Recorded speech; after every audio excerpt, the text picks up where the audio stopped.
বিষয়বস্তু হৈছে oligopoly market, oligopoly বজাৰ। প্ৰথমতে আমি ইয়াৰ ডেফিনেশ্যনটোলৈ আহোঁ। Oligopoly market is a market situation with only few sellers. The word oligopoly is derived from two Greek words, oligo, which means few, and poly, that means control. Oligopoly বজাৰ হ'ল এনে এখন বজাৰ য'ত কেৱল সীমিত সংখ্যক বিক্ৰেতা থাকে আৰু অসংখ্য পৰিমাণৰ ক্ৰেতা আমি দেখিবলৈ পাওঁ। আৰু এই অলিগোপলি শব্দটো আচলতে দুটা গ্ৰীক শব্দৰ পৰা আহৰণ কৰা হৈছে। এটা হ'ল অলিগো, যাৰ মিনিং হৈছে ফিউ বা বহুত কম পৰিমাণৰ, আৰু পলি মানে হৈছে কণ্ট্ৰল বা নিয়ন্ত্ৰণ। মোটামুটিকৈ আমি ক'ব পাৰোঁ যে অলিগোপলি বজাৰ হ'ল এনেকুৱা এখন বজাৰ যিখন বজাৰত সীমিত সংখ্যক বিক্ৰেতাৰে গঠিত আৰু নিয়ন্ত্ৰিত এখন বজাৰ ব্যৱস্থা। ইয়াৰ পিছত আমি চাওঁ দুজন অৰ্থনীতিবিদে আগবঢ়োৱা অলিগোপলিৰ বিষয়ে আগবঢ়োৱা সংজ্ঞা। প্ৰথমতে আমি চাওঁ PC Dule. PC Dule defines an oligopoly is a market only a few sellers offering either homogeneous or differentiated products. There are so few sellers that they recognize their mutual dependence.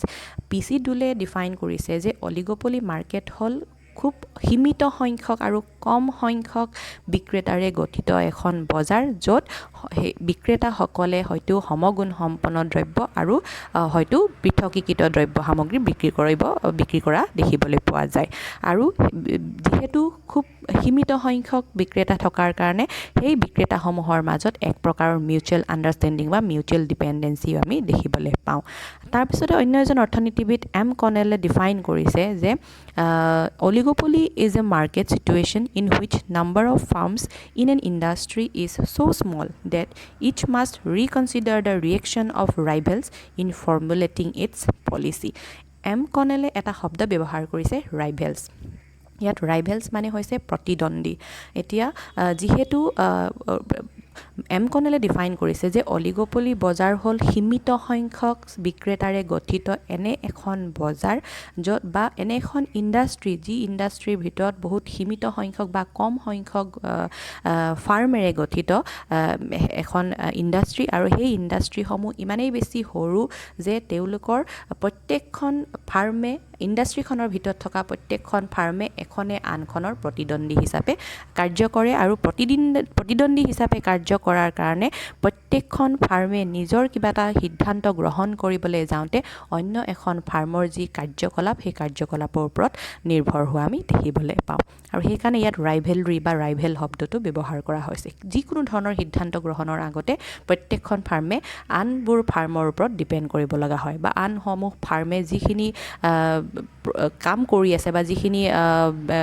Activities কৰি আছে সেই এক্টিভিটিজখিনিৰ ওপৰত নজৰ ৰাখিব লগা হয়। সেইকাৰণে basically we can say that oligopoly is the market structure in which there are few sellers selling homogeneous or differentiated product. However, economists do not actually specify what is the exact numbers of sellers that can make an oligopolistic market. In fact,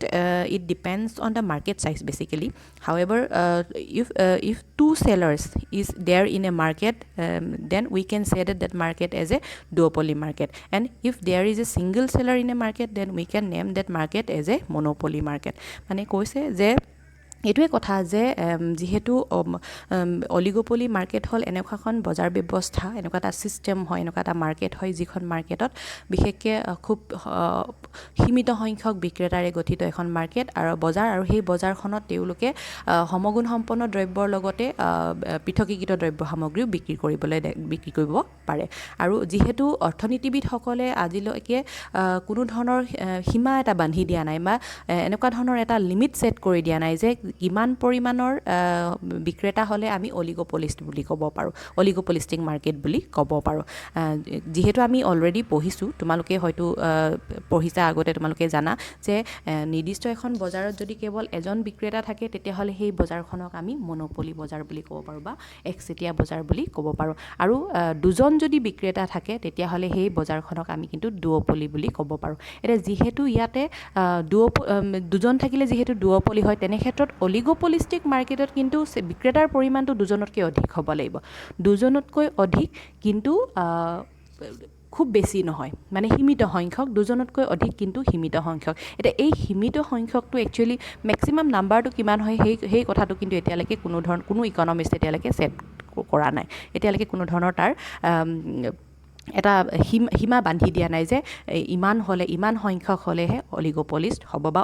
oligopoly এখন market হ'ব আৰু তেনে ক্ষেত্ৰত হয় minimum হ'ব পাৰে দুখনতকৈ অধিক কিন্তু সীমিত বা কম সংখ্যক আৰু এনে ধৰণৰ বজাৰ য'ত সমগুণ সম্পন্ন দ্ৰব্যও বিক্ৰী হ'ব পাৰে আৰু তাৰ লগতে পৃথকীকৃত দ্ৰব্য সামগ্ৰী বিক্ৰী হ'ব পাৰে ইয়াৰ পিছত আমি আহোঁ অলিগোপলিষ্টিক মাৰ্কেটৰ কিছুমান বৈশিষ্ট্যলৈ there are few features of oligopolistic market the first and foremost feature is few sellers and many buyers in a oligopoly market we can find that there only exist few sellers and there are huge or large numbers of buyers that means infinite buyers we can find মানে oligopoly market হল এনেকুৱা এখন বজাৰ য'ত আমি অসংখ্য ক্ৰেতা পাওঁ কিন্তু তাত সীমিত সংখ্যক দুজনতকৈ অধিক কিন্তু সীমিত সংখ্যক বিক্ৰেতা দেখিবলৈ পাওঁ দ্বিতীয় যেটো বৈশিষ্ট্য হেতু হৈছে homogeneous or differentiated product in a oligopolistic market we have already discussed that in a oligopolistic market the sellers may sell homogeneous product or they may also sell differentiated product that is totally depend upon the mentality of the seller basically সেইকাৰণে আমি ক'ব পাৰোঁ যে oligopoly মাৰ্কেটত বিশেষকৈ বিক্ৰেতাসকলে হয়তো সমগুণ সম্পন্ন দ্ৰব্য সামগ্ৰী বিক্ৰী কৰিব পাৰে আৰু হয়তো পৃথকীকৃত দ্ৰব্য সামগ্ৰী বিক্ৰী কৰিব পাৰে সেইটো টোটেলি সেই সেলাৰজনৰ বা সেই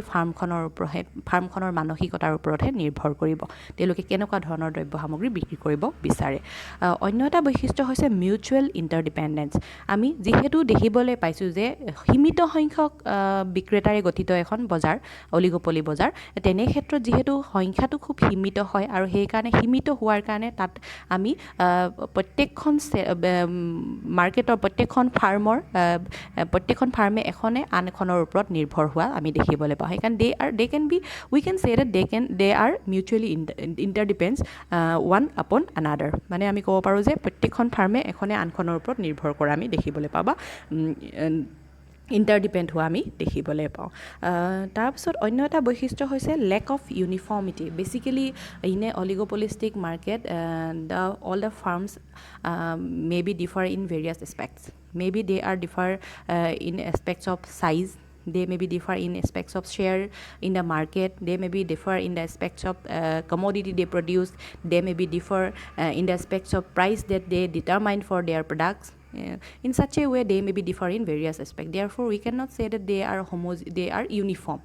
we cannot say that they are uniform therefore there is a lack of uniformity in among the sellers in a oligopolistic market মানে oligopolistic বজাৰ এখনত আমি দেখিবলৈ পাওঁ যে তাতে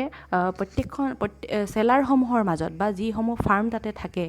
মাৰ্কেটখনত সেই ফাৰ্ম সমূহৰ মাজত কোনো ধৰণৰ সমতা আমি দেখিবলৈ নাপাওঁ হয়তো কোনোবা এখন ফাৰ্ম বহুত আকাৰত বহুত ডাঙৰ হয় আৰু সেই ফাৰ্মখনৰ হয়তো মাৰ্কেটৰ যিটো শ্বেয়াৰ সেই মাৰ্কেটৰ শ্বেয়াৰটো বৃহৎ পৰিমাণৰ হ'ব পাৰে আৰু হয়তো কোনোবা এখন ফাৰ্ম তুলনামূলকভাৱে তাতকৈ সৰু হয় আৰু সেই ফাৰ্মখনৰ হয়তো মাৰ্কেটৰ যিটো শ্বেয়াৰ সেই শ্বেয়াৰটো হয়তো তুলনামূলকভাৱে কম হ'বও পাৰে আৰু হয়তো অন্যান্য বেলেগ ধৰণৰ এছপেক্টসমূহতো হয়তো আমি ভিন্নতা দেখিবলৈ পাওঁ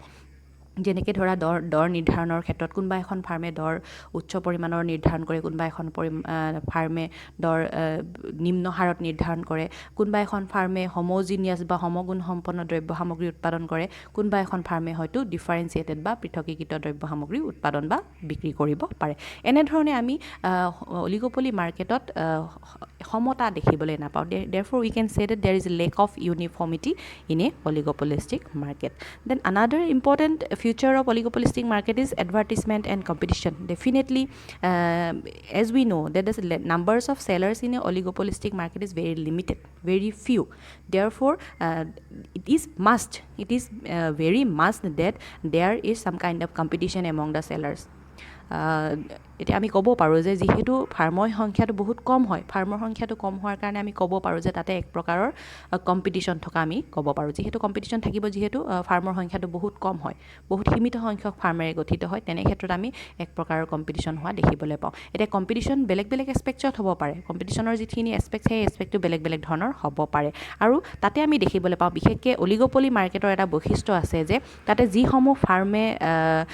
বিক্ৰী কাৰ্য কৰি আছে, যিসমূহ ফাৰ্মে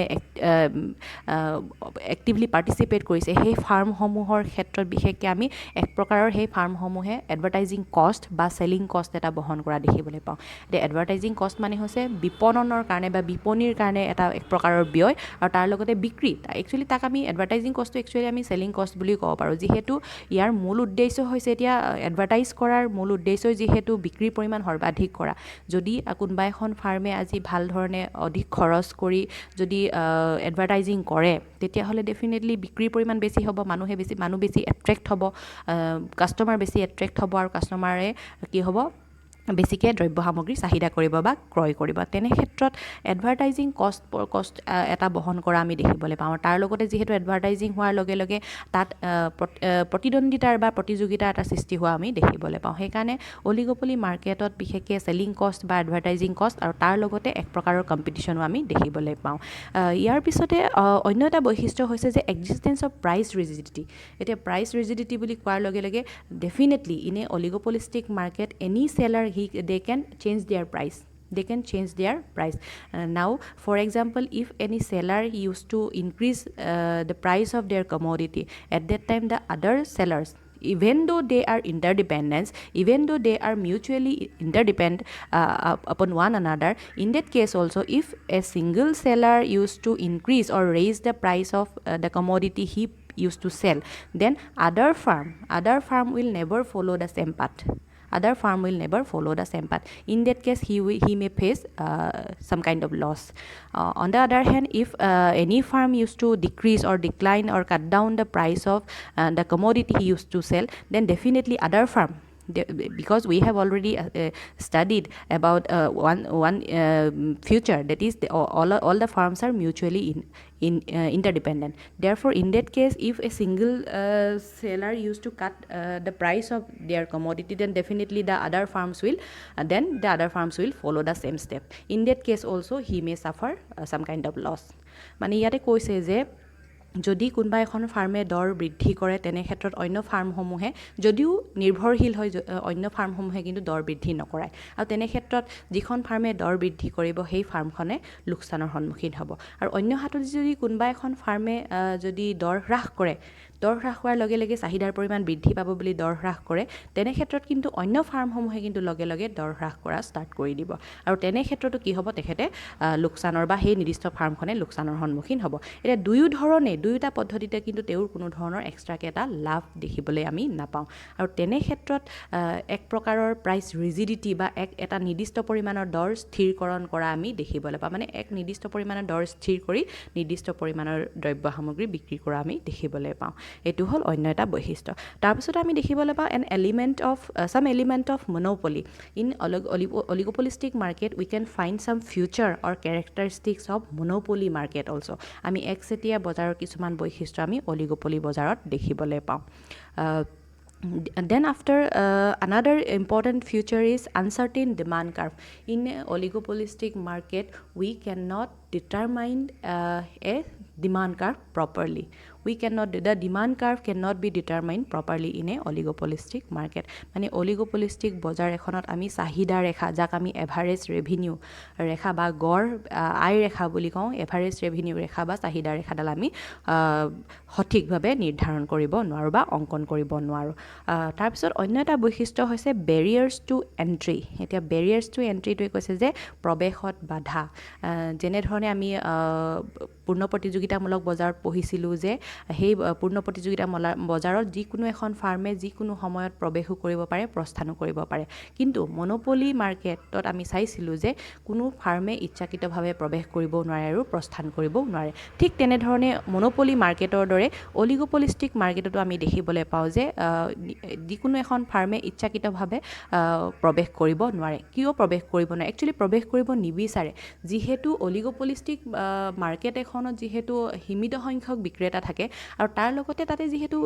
যিটো উৎপাদনী ব্যয় বা যিটো বিক্ৰীৰ ব্যয় বা আৰু তাৰ লগতে যিটো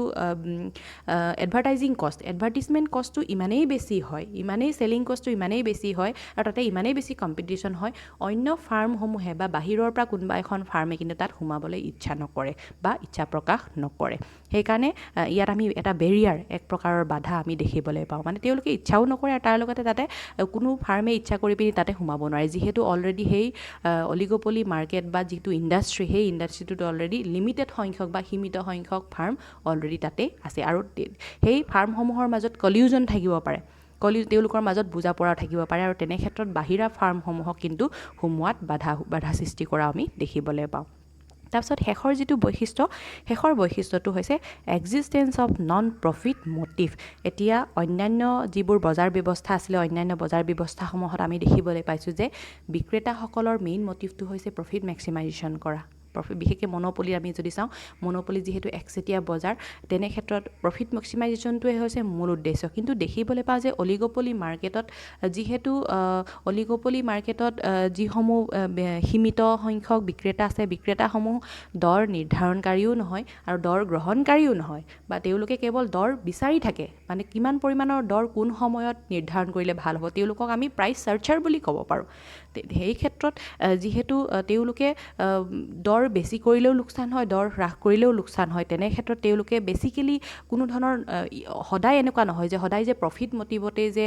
দৰ নিৰ্ধাৰণ কৰিব বা উচ্চ নিম্ন কৰিব সেই কথাটো আমি ক'ব নোৱাৰোঁ সেইকাৰণে অলিগোপলি মাৰ্কেটত বেছিকেলি সীমিত সংখ্যক বিক্ৰেতা থকাৰ কাৰণে আৰু মিউচুৱেল ইণ্টাৰডিপেণ্ডেঞ্চ থকাৰ কাৰণে আমি কেৱল প্ৰফিট মটিভটোৱে যে তেওঁলোকৰ এটা উদ্দেশ্য সেই বুলি আমি ক'ব নোৱাৰোঁ আৰু এইখিনিয়ে হৈছে বেছিক ফিউচাৰ্ছ অফ অলিগোপলিষ্টিক বা অলিগোপলি মাৰ্কেট তাৰপিছত আমি আহোঁ classification of oligopolistic market oligopoly can be classified into basically into 4 types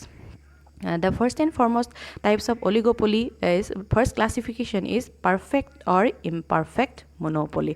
Now, এতিয়া প্ৰথম যিটো প্ৰথম ক্লাছিফিকেশ্যনটো হৈছে যে পাৰফেক্ট এণ্ড ইমপাৰফেক্ট মনোপলি যাক আমি পিয়'ৰ অলিগোপলি একচুৱেলি পাৰফেক্ট অৰ ইমপাৰফেক্ট অলিগোপলি যাক আমি হয়তো পিয়'ৰ অলিগোপলিও বুলি ক'ব পাৰোঁ আৰু আমি ইমপাৰফেক্ট অলিগোপলিটোক আমি ডিফাৰেঞ্চিয়েটেড অৰ ডিছক্ৰিমিনেটেড অলিগোপলি বুলিও ক'ব পাৰোঁ এতিয়া প্ৰথমতে আহোঁ পাৰফেক্ট পাৰফেক্ট অলিগোপলিক যিহেতু আমি পিয়'ৰ অলিগোপলি বুলি ক'ব পাৰোঁ তেনে ক্ষেত্ৰত পাৰফেক্ট অলিগোপলি মানে হৈছে যে the perfect oligopoly actually occurs when the product is homogeneous in nature আমি ক'ব পাৰোঁ যে যিকোনো এখন অলিগোপলি মাৰ্কেটত যিসমূহ বিক্ৰেতাই সমগুণ সম্পন্ন দ্ৰব্য সামগ্ৰী বিক্ৰী কৰে যিসমূহ বিক্ৰেতাই সমগুণ সম্পন্ন দ্ৰব্য সামগ্ৰী বিক্ৰী কৰে সীমিত সংখ্যক বিক্ৰেতাই সমগুণ সম্পন্ন দ্ৰব্য সামগ্ৰী বিক্ৰী কৰা বজাৰখনক আমি বা তেনেধৰণৰ অলিগোপলি মাৰ্কেটখনক আমি কি বুলি ক'ব পাৰোঁ পাৰফেক্ট অলিগোপলি বা পিয়'ৰ অলিগোপলি বুলি ক'ব পাৰোঁ উদাহৰণস্বৰূপে আমি ক'ব পাৰোঁ এলুমিনিয়াম ইণ্ডাষ্ট্ৰি চিমেণ্ট টেলিকমিউনিকেশ্যন বা মিনাৰেল ৱাটাৰ যিখিনিয়ে প্ৰডিউচ কৰে সেইবোৰক আমি উদাহৰণ হিচাপে ইয়াত ধৰি ল'ব পাৰোঁ তাৰপিছতে ইমপাৰফেক্ট অলিগোপলি বা differentiated oligopoly or it can be also' called as discriminated oligopoly now imperfect oligopoly actually it occurs when the product the sellers produce is differentiated. That means in a oligopoly market, if the sellers used to produce imperfect or differentiated product, then that kind of oligopoly market is known as imperfect or differentiated or discriminated oligopoly. For example, we can take car, paints, laptops cell phones etcetera মানে imperfect oligopoly বা ডিছক্ৰিমিনেটেড বা differentiated oligopoly হ'ল এনে এখন oligopoly বজাৰ য'ত সীমিত সংখ্যক বিক্ৰেতাসকলে বা অলিগোপলি মাৰ্কেটখনত থকা সীমিত সংখ্যক বিক্ৰেতাসকলে যদি পৃথকীকৃত দ্ৰব্য তেওঁলোকে বিক্ৰী কৰে তেতিয়াহ'লে সেই বজাৰখনক আমি কি বুলি ক'ব পাৰোঁ ইমপাৰফেক্ট অলিগোপলি বুলি ক'ব পাৰোঁ তাৰপিছত দ্বিতীয় যিটো প্ৰকাৰ the second classification is open or closed oligopoly এতিয়া open oligopoly is that form of market situation where firm can enter in the industry at any time it wants মানে but in the এতিয়া কৈছে যে open অলিগ'পলি বা মুক্ত অলিগ'পলি মানে হৈছে এনেকুৱা এখন অলিগ'পলি বজাৰ যিখন বজাৰত যিকোনো ফাৰ্মে যিকোনো সময়ত যিকোনো কণ্ডিশ্যনত বা যিকোনো চিটুৱেশ্যনত ফাৰ্মখনত বা ইণ্ডাষ্ট্ৰিখনত সোমাই আহিব পাৰে বেচিকেলি সেইটো নহয় যিহেতু বেৰিয়াৰ্ছ টু এণ্ট্ৰি এটা বৈশিষ্ট্য আছে তেনে ক্ষেত্ৰত যিহেতু অ'পেন অলিগ'পলি কিন্তু ডেফিনেশ্যনৰ মতে কৈছে যে অ'পেন অলিগ'পলি বা মুক্ত অলিগ'পলি মানে হৈছে যে যেতিয়া যিকোনো এখন ফাৰ্মে ইচ্ছাকৃতভাৱে যিকোনো সময়ত সেই অলিগ'পলি সীমিত সংখ্যক বিক্ৰেতা থকা অলিগ'পলি মাৰ্কেটখনত সোমাব পাৰে তাকে আমি অ'পেন অলিগ'পলি বুলি ক'ব পাৰোঁ এতিয়া তাৰপিছত আছে closed oligopoly but in the other case the closed oligopoly there are certain restrictions that acts as a barriers for a new firms to enter into the industry. That means যদিহে কোনোবা এখন অলিগ'পলি মাৰ্কেটত নানা ধৰণৰ ৰেষ্ট্ৰিকশ্যন থাকে বা নানা ধৰণৰ বেৰিয়াৰ্ছ থাকে নানা ধৰণৰ বাধা থাকে সেই নিৰ্দিষ্ট মাৰ্কেটখনত সোমাব নোৱাৰে তেনেহ'লে সেই নিৰ্দিষ্ট অলিগ'পলি মাৰ্কেটখনক আমি ক্ল'জড অলিগ'পলি বুলি ক'ব পাৰোঁ বা বন্ধ অলিগ'পলি বুলি ক'ব পাৰোঁ this is the second classification of oligopoly market then the third classification of oligopoly market is partial or full oligopoly now what is a partial oligopoly? An oligopoly is partial when the industry is dominated by a large firm which is considered as the leader of the group. That means there we মানে কৈছে যে partial অলিগ'পলি হ'ল এনেকুৱা এটা অলিগ'পলি market য'ত নেকি এখন নিৰ্দিষ্ট ডাঙৰ ফাৰ্ম সেই ফাৰ্মসমূহৰ ভিতৰতে সীমিত সংখ্যক ফাৰ্মৰ ভিতৰতে এখন এনেকুৱা বৃহৎ আকাৰৰ ফাৰ্ম যিখন ফাৰ্মে লিডাৰ হিচাপে কাম কৰে আৰু লিডাৰ হিচাপে কাম কৰি পিনি বাকীসকল যিবোৰ সৰু সুৰা ফাৰ্ম আছে সেই ফাৰ্মসমূহক নিজৰ অধীনত ৰাখে মানে তেনে ক্ষেত্ৰত লিডাৰশ্বিপ কোৱালিটি এটা আমি গঢ় লৈ উঠা দেখোঁ আৰু তেনেধৰণৰ অলিগ'পলি মাৰ্কেটক আমি পাৰ্চিয়েল অলিগ'পলি বুলি ক'ব পাৰোঁ but in the case of in the oligopoly the market will be shared by few firms which it's but in the case of full oligopoly we can say that each and every firm in the oligopoly market they are having same amount of share in the market or they are having same amount of control over the market they are having full independency or full control over the market and the amount of control will be same for each and every seller in the market or each and every firm of the market আমি ক'ব পাৰোঁ যে ফুল অলিগ'পলি মানে হৈছে য'ত নেকি এনেকুৱা এখন অলিগ'পলি মাৰ্কেট য'ত প্ৰত্যেকখন ফাৰ্মৰ তাত কোনো ধৰণৰ লিডাৰশ্বিপ নাথাকে কোনো ধৰণৰ লিডাৰ নাথাকে প্ৰত্যেকখন ফাৰ্মে সম পৰিমাণৰ একে ধৰণৰ সমতা বা প্ৰত্যেকখন ফাৰ্মৰ যিটো গুৰুত্বতা বা যিটো ভূমিকা বা যিটো শ্বেয়াৰ সেই শ্বেয়াৰটো সেই নিৰ্দিষ্ট অলিগ'পলি বজাৰখনত বা ইণ্ডাষ্ট্ৰিখনত একে পৰিমাণৰ থাকে তাত কোনো ধৰণৰ পাৰ্চিয়েলিটি নাথাকে বা কোনো ধৰণৰ লিডাৰশ্বিপ কোৱালিটি নাথাকে এয়া হ'ল ফুল অলিগ'পলি তাৰপিছত শেষৰ যিটো শেষৰ ক্লাছিফিকেশ্যনটো হৈছে কলিউজিভ অৰ non collusive oligopoly now what is a collusive oligopoly that means collusive oligopoly actually refers to a market situation or a oligopolistic market situation where firms formally or informally agree to limit competition between themselves. They may fix price, set output quotas, limit products promotions in each other territory. That means কৈছে যে collusive oligopoly হ'ল এনে এখন অলিগ'পলি য'ত যি সীমিত সংখ্যক farm আছে এখন মাৰ্কেটৰ ভিতৰত বা এখন ইণ্ডাষ্ট্ৰিত যি সীমিত সংখ্যক ফাৰ্ম আছে ফাৰ্মসমূহৰ মাজত এক প্ৰকাৰৰ তেওঁলোকৰ মাজত কি থাকে এক প্ৰকাৰৰ বুজাবুজি থাকে কলিউজন থাকে বুজা পৰামৰ্শ বা বুজাবুজি থাকে আৰু সেই বুজাবুজিত তেওঁলোকে হয়তো নিজৰ ফৰ্মেলি হ'ব পাৰে হয়তো সেইটো ইনফৰ্মেলিও হ'ব পাৰে এতিয়া ফৰ্মেলিও তেওঁলোকে বুজা পৰাত আহিব পাৰে পেপাৰে পত্ৰই দি আৰু ইনফৰ্মেলিও তেওঁলোকে বুজা পৰাত আহিব পাৰে আৰু তেওঁলোকে বুজা পৰা হয়তো তেওঁলোকে দৰ নিৰ্ধাৰণৰ ক্ষেত্ৰত বুজা পৰা কৰিব পাৰে তেওঁলোকৰ উৎপাদনৰ পৰিমাণৰ ক্ষেত্ৰত বুজা পৰা কৰিব পাৰে কি সামগ্ৰী কেনেধৰণৰ সামগ্ৰী উৎপাদন কৰিব তেনে ক্ষেত্ৰত হয়তো তেওঁলোকে বুজা পৰাত আহিব পাৰে বা কেনেধৰণৰ এডভাৰটাইজিং কৰিব কেনেধৰণৰ বিপণী তেওঁলোকে প্ৰকাশ কৰিব তাৰ ক্ষেত্ৰতো হয়তো তেওঁলোকে বুজা পৰাত আহিব পাৰে আৰু য'ত নেকি বুজা পৰাত চলে যিখন অলিগপলি মাৰ্কেট বুজা পৰাত চলে ফাৰ্মসমূহ যেতিয়া বুজা পৰাত চলিব তাকে আমি কলিউজিভ অলিগপলি বুলি ক'ব পাৰোঁ আৰু তাৰপিছত কৈছে নন কলিউজিভ অলিগপলি নন বুলি কৈছে ইয়াত শব্দটো নন কলিউজনৰ আগত ননটো আহিছে মানে ইয়াৰ ডেফিনেটলি ওলোটাটো হ'ব A non-collusive oligopoly refers to a situation where oligopolists have no agreement that may be formal or informal or tacit কোনো ধৰণৰ এগ্ৰিমেণ্ট নাথাকিব কোনো ধৰণৰ ফৰ্মেল এগ্ৰিমেণ্টো নাথাকে কোনো ধৰণৰ ইনফৰ্মেল এগ্ৰিমেণ্টো নাথাকে they use to function individually but এতিয়া কৈছে যে each and every firm in a oligopoly market each and every firm become rivals they become rivals of one another there exist a kind of competition in the market. Therefore, there is nothing kind of formal or informal, nothing kind of collusion we find in the non-collusive oligopoly market. Therefore, we can say that in a non-collusive oligopoly, all the firms are strong, all the firms are independent, and all the firms are rivals to each other. And there we find a kind of competition among the firms also. And these are the classification of oligopoly market. Then now we shall move towards the price and output determination under monopoly market. এতিয়া আমি আহোঁ যে দ্ৰব্য সামগ্ৰীৰ দৰ আৰু উৎপাদনৰ পৰিমাণ বা বিক্ৰীৰ পৰিমাণ কেনেধৰণে অলিগোপলি মাৰ্কেট এখনত নিৰ্ধাৰণ কৰিব পৰা যায় under monopoly price and output is indeterminate অন্যান্য বজাৰসমূহত যেনেকৈ কিছু চৰ্ত বা কিছু ভাৰসমতাৰ কাৰণে বা দৰ নিৰ্ধাৰণৰ ক্ষেত্ৰতে হওক বা দ্ৰব্য সামগ্ৰীৰ উৎপাদন আৰু বিক্ৰীৰ নিৰ্ধাৰণৰ ক্ষেত্ৰত কিছু পৰিমাণৰ চৰ্ত আৰু কিছু পৰিমাণৰ কণ্ডিশ্যন পূৰণ কৰিব লগা হয় যেনেধৰণে আজি পূৰ্ণ প্ৰতিযোগিতামূলক বজাৰেই হওক বা মনোপলি মাৰ্কেটেই হওক একচেটিয়া বজাৰেই হওক বা দুঅপলি বজাৰেই হওক বা মনোপলিষ্টিক কম্পিটিশ্যনেই হওক সেই বজাৰসমূহত কিছু পৰিমাণৰ চৰ্ত আমি দেখিবলৈ পাওঁ তাতে আমি ৰেভিনিউ আৰু কষ্ট কাৰ্ভৰ সহায়ত আমি ভাৰসমতা দৰ ভাৰসাম্য দৰ আৰু ভাৰসাম্য উৎপাদনৰ পৰিমাণ আমি নিৰ্ধাৰণ কৰোঁ কিন্তু যিহেতু অলিগোপলি মাৰ্কেটত অলৰেডি বৈশিষ্ট্যতে পঢ়িছোঁ যে অলিগোপলি মাৰ্কেটত চাহিদা ৰেখাডাল যিহেতু ডিটাৰমাইন কৰিব পৰা নাযায় চাহিদা ৰেখাডাল ডিটাৰমাইন কৰিব নোৱাৰাৰ কাৰণে প্ৰথম কাৰণটোৱে সেইকাৰণে কৈছে যে কিহৰ কাৰণে প্ৰাইচটো ডিটাৰমাইন প্ৰাইচ এণ্ড আউটপুট দ্ৰব্য সামগ্ৰীৰ দৰ আৰু উৎপাদনৰ পৰিমাণ বা বিক্ৰীৰ পৰিমাণটো কিয় নিৰ্ধাৰণ কৰিব পৰা নাযায় তাৰ প্ৰথম কাৰণটোৱে হৈছে যে because of the indeterminate demand curve we can not determine the equilibrium price or equilibrium output level in the oligopoly market দ্বিতীয়টো কৈছে যে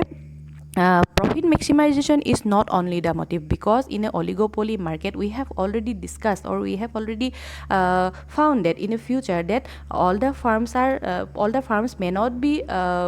participating or may not be active or not only for the profit motive they may be active for other purpose also মানে যিসমূহ farm সোমাই আছে ইণ্ডাষ্ট্ৰিখনত oligopoly industry বা মাৰ্কেটখনত সেই ফাৰ্মসমূহে সদায় প্ৰফিট মটিভৰ কাৰণে কাম নকৰে বা সদায় প্ৰফিট মটিভৰ কাৰণে মাৰ্কেটখনত থকা আমি দেখিবলৈ নাপাওঁ অন্যান্য বেলেগ উদ্দেশ্যৰ কাৰণে হয়তো ফাৰ্মখনত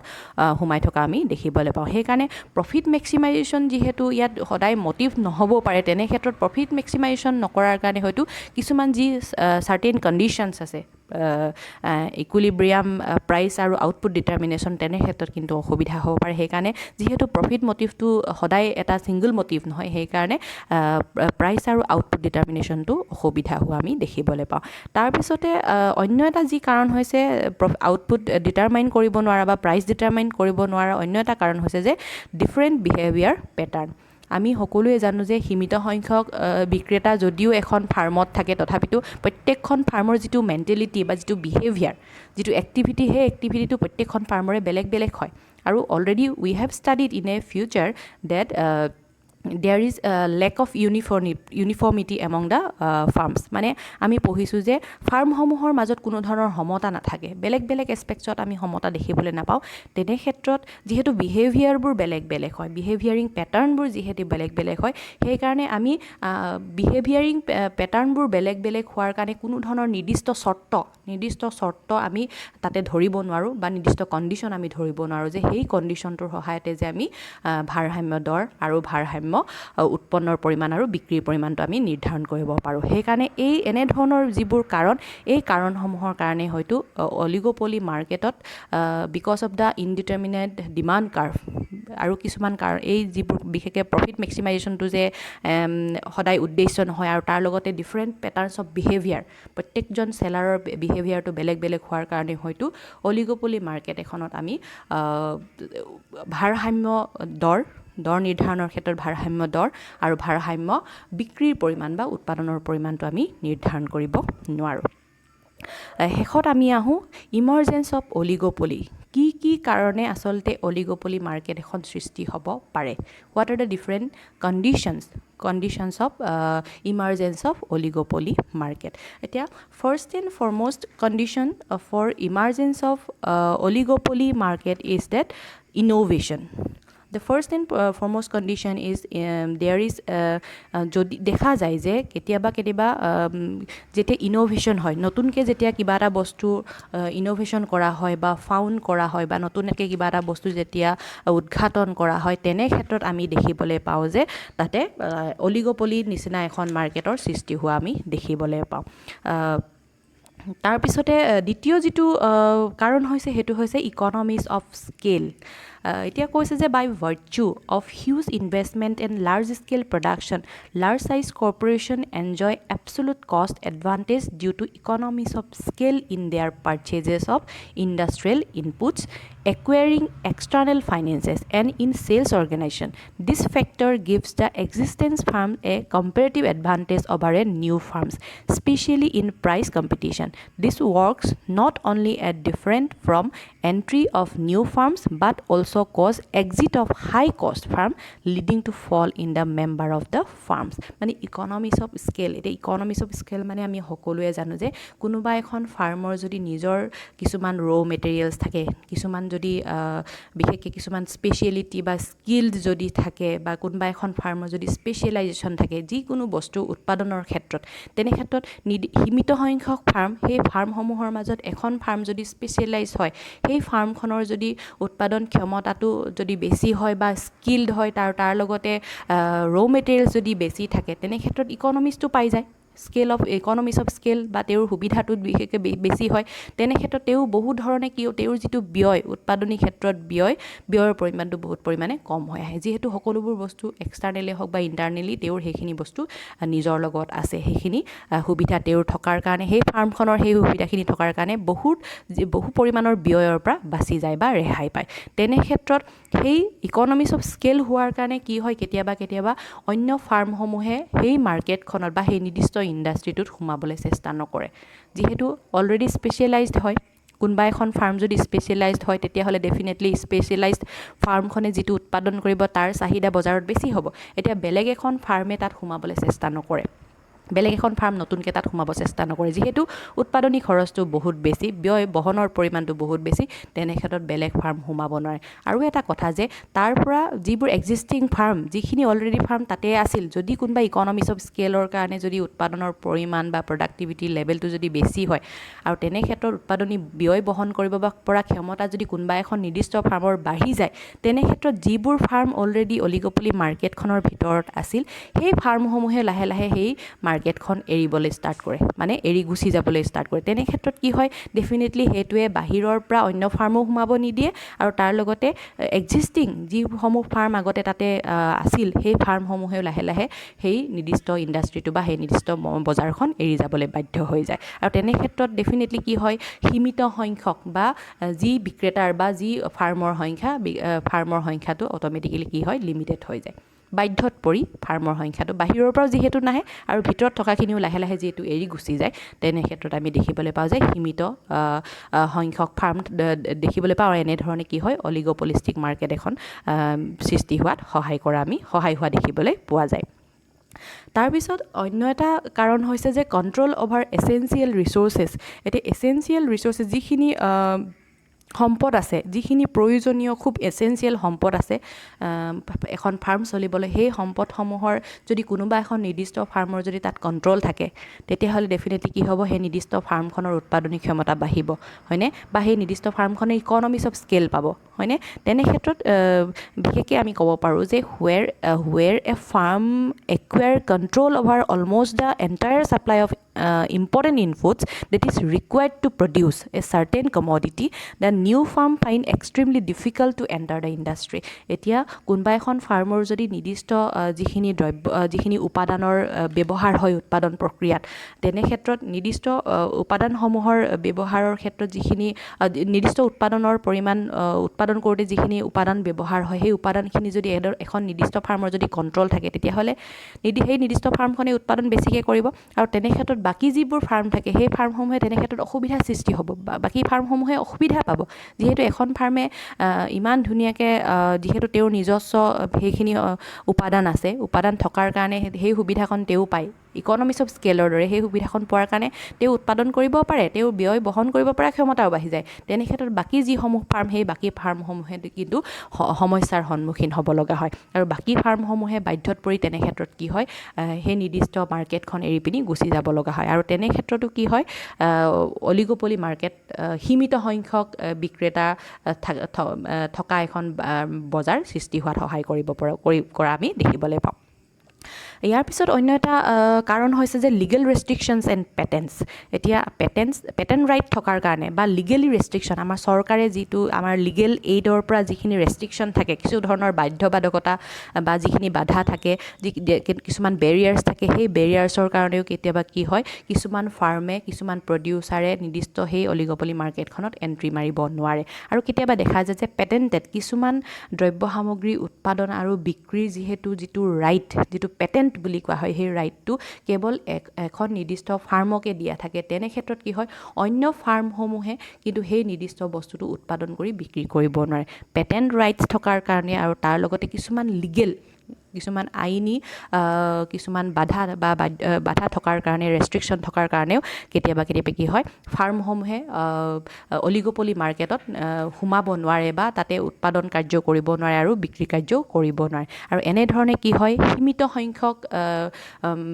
চেলাৰ আমি দেখিবলৈ পাওঁ অলিগোপলি মাৰ্কেটত, আৰু এইটো এটা ডাঙৰ কাৰণ হ'ব পাৰে। তাৰপিছত অন্য এটা কাৰণ হৈছে যে ছাকচেছফুল ডিফাৰেঞ্চিয়েশ্যন। ডেফিনেটলি ছাকচেছফুল ডিফাৰেঞ্চিয়েশ্যন আমি চাইছোঁ যে যিহেতু অলিগোপলি মাৰ্কেটত যিসমূহ চেলাৰ আছে, যিসমূহ বিক্ৰেতা আছে, প্ৰত্যেকজন বিক্ৰেতাৰে যিটো ছাকচেছ ৰেট, সেই ছাকচেছ ৰেটটো বহুত বেলেগ ধৰণৰ হয়, আৰু যিহেতু চাইজটো বেলেগ হয়, লেক অফ ইউনিফৰ্মিটি আমি অলৰেডি পঢ়িছোঁ যে যিহেতু সমতা আমি দেখিবলৈ নাপাওঁ, তেনে ক্ষেত্ৰত আজি ডাঙৰ ফাৰ্ম এখনে বেছি পৰিমাণৰ উৎপাদন কৰিব পাৰে, আৰু বেছি পৰিমাণৰ উৎপাদন কৰি হয়তো সেই মাৰ্কেটখনৰ সেই শ্বেয়াৰটো বেছি হ'ব পাৰে, আৰু সৰু ফাৰ্মসমূহে হয়তো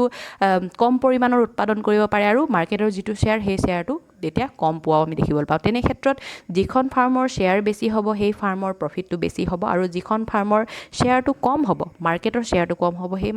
সেই ফাৰ্মখনৰ ডেফিনেটলি কি হ'ব, প্ৰফিটৰ পৰিমাণটো বেছি হ'ব। সেইকাৰণে যিসমূহ ডাঙৰ বৃহৎ আকাৰৰ ফাৰ্ম আৰু যিসমূহ ফাৰ্মৰ মাৰ্কেট শ্বেয়াৰটো বেছি হয়, তেনে ক্ষেত্ৰত সেই ফাৰ্মসমূহে এক্সিষ্ট কৰিব পাৰে বা টিকি থাকিব পাৰে, কিন্তু অন্য যিবোৰ সৰু সুৰা ফাৰ্ম, সেই ফাৰ্মসমূহে কিন্তু শেষলৈ এটা সময়লৈ গৈ পিনি কি হয়, তাৰপৰা বাহিৰ হ'ব লগা হয়, আৰু সেই because of the existence or successful differentiation. যিহেতু ডিফাৰেঞ্চিয়েশ্যনটো আৰু এটা ক্ষেত্ৰত হ'ব পাৰে যে যিহেতু তেওঁলোকৰ উৎপাদনৰ দ্ৰব্য সামগ্ৰী উৎপাদনৰ ক্ষেত্ৰতো পৃথকতা আমি বা বিভেদতা দেখিবলৈ পাওঁ, যিহেতু কোনোবা এখন মাৰ্কেটে সমগুণ সম্পন্ন দ্ৰব্য সামগ্ৰী বিক্ৰী কৰে, কোনোবা এখন ফাৰ্মে পৃথকীকৃত দ্ৰব্য সামগ্ৰী উৎপাদন কৰে বা বিক্ৰী কৰে। তেনে ক্ষেত্ৰত ডেফিনেটলি আমি এক প্ৰকাৰৰ ভিন্নতা দেখিবলৈ পাওঁ, আৰু এই ভিন্নতাটোৰ কাৰণেও হয়তো কি হ'ব পাৰে, অলিগোপলিষ্টিক মাৰ্কেট চিটুৱেশ্যন এটা ক্ৰিয়েট হ'ব পাৰে। তাৰপিছত অন্য এটা কাৰণ হৈছে লাৰ্জ ফিক্সড কষ্ট। Because of the large amount of fixed কষ্ট that they have to bear in the production or in the case of selling their outputs in the market, that may be in the they may be in the process of advertising or in the process of selling cost. We can say that they have to bear a fixed amount of high fixed cost. Therefore we can say that because of the large amount of fixed cost they have to bear, actually there may create or there may existence of oligopolistic market in any industry. Now আমি ক'ব পাৰোঁ যে যেহেতু স্থিৰ ব্যয়ৰ পৰিমাণ oligopoly market এখনত যেহেতু বিক্ৰেতাৰ সংখ্যাটো বহুত সীমিত হয়, সীমিত হোৱাৰ কাৰণে আৰু এটা কথা যে তেওঁলোকে এডভাৰটাইজিং কষ্টটো বহুত বেছি বহন কৰিব লগা হয়, আৰু তাৰ লগতে যিটো চেলিং কষ্ট, যিটো ব্যয়, যিটো বিক্ৰী ব্যয় আৰু এডভাৰটাইজিং কষ্টটো কম্পিটিশ্যন বেছি হোৱাৰ কাৰণে যিহেতু তেওঁলোকে বেছিকৈ বহন কৰিব লগা হয়, আৰু যিটো নেকি ফিক্সড হয় তেওঁলোকে স্থিৰভাৱে সেইখিনি ব্যয় কৰি থাকিব লগা হয়। উৎপাদন প্ৰক্ৰিয়াত বা বিপণনৰ ক্ষেত্ৰত হওক বা বিক্ৰীৰ ক্ষেত্ৰত হওক, যিহেতু তেওঁলোকৰ ফিক্সড এমাউণ্ট, ফিক্সড কষ্টটো খুব বেছি হয়, খুব বেছি হোৱাৰ কাৰণে হয়তো অন্য ফাৰ্মসমূহে বা অন্য বিক্ৰেতাসকলে সেই নিৰ্দিষ্ট মাৰ্কেটখনত সোমাবলৈ ইচ্ছা প্ৰকাশ নকৰে, আৰু এনেধৰণে লাৰ্জ ফিক্সড কষ্ট হোৱাটো এটা কাৰণ হ'ব পাৰে অলিগোপলিষ্টিক মাৰ্কেট উদ্ভৱ হোৱাৰ। তাৰপিছত শেষৰ কাৰণটো হৈছে মাৰ্জাৰ্ছ। এতিয়া মাৰ্জাৰ্ছ মানে হৈছে যেনেকৈ কোনোবা এখন, যিহেতু অলিগোপলিষ্টিক মাৰ্কেট এখনত সীমিত সংখ্যক বিক্ৰেতা থাকে, এতিয়া সীমিত সংখ্যক বিক্ৰেতাৰো আমি চাইছিলোঁ পাৰ্চিয়েল অলিগোপলি, এটা প্ৰকাৰ আমি চাইছিলোঁ যে পাৰ্চিয়েল অলিগোপলি মানে তাতে এনেকুৱা এখন ফাৰ্ম আছে, এনেকুৱা এখন ডাঙৰ ফাৰ্ম থাকে, সেই ফাৰ্মখনে যেতিয়া লিডাৰ যদি হৈ যায় বা সেই ফাৰ্মখনে যদি সৰু অন্যান্য ফাৰ্মসমূহক যদি নিজৰ আণ্ডাৰত বা নিজৰ লিডাৰশ্বিপৰ আণ্ডাৰত যদি ৰাখে, গোটেই মাৰ্কেটখন যদি দখল কৰে, তেনে ক্ষেত্ৰত কি হ'ব পাৰে, কেতিয়াবা এনেকুৱা হয়গৈ সেই নিৰ্দিষ্ট ডাঙৰ ফাৰ্মখনে হয়তো বাকী অন্যান্য ফাৰ্মসমূহক নিজৰ মাজত সাঙুৰি লয়, হয়নে? পাৰ্চিয়েল অলিগোপলিত আমি চাইছোঁ যে বৃহৎ আকাৰৰ ফাৰ্মে কেতিয়াবা সৰু ফাৰ্মসমূহক নিজৰ মাজত সাঙুৰি লয়, নিজৰ ভিতৰতে সেই ফাৰ্মসমূহক অন্তৰ্ভুক্ত কৰে, আৰু তেনে কৰাৰ কাৰণে হয়তো অলিগোপলিষ্টিক মাৰ্কেটত বিক্ৰেতাৰ সংখ্যা বা ফাৰ্মৰ সংখ্যাটো বহুত কম হোৱা আমি দেখিবলৈ পাওঁ। আৰু এনেধৰণে কি হয়, এই নানা ধৰণৰ কাৰণসমূহৰ কাৰণে, নানা ধৰণৰ যিবোৰ চ'ৰ্চ বা কজ আছে, এই কজসমূহৰ কাৰণে কি হয়, অলিগোপলিষ্টিক মাৰ্কেট এখন আমি সৃষ্টি হোৱা দেখিবলৈ পাওঁ। আমি নেক্সট ক্লাছত বাকী অলিগোপলিষ্টিক মাৰ্কেটৰ বিষয়ে অন্যান্য কথাখিনি আমি অধ্যয়ন কৰিম।